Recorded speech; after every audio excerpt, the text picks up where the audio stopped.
Are you wondering if the new iPhone 16 Pro has got a headphone jack? Well, I got some bad news for you. The iPhone 16 Pro doesn't have headphone jack. So yeah, I do not think any flagship phones these days even come with headphone jack, because literally they simply want you to purchase their wireless headphones or earphones basically. So they simply remove the headphone jack, so they simply want you to spend money more with them.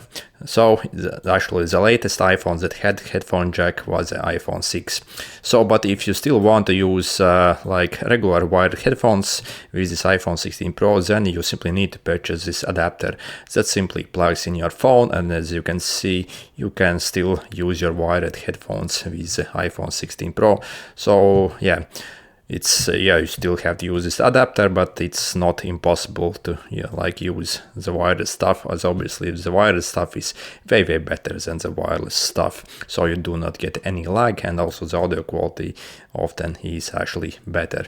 Anyway, sorry for the bad news. See you.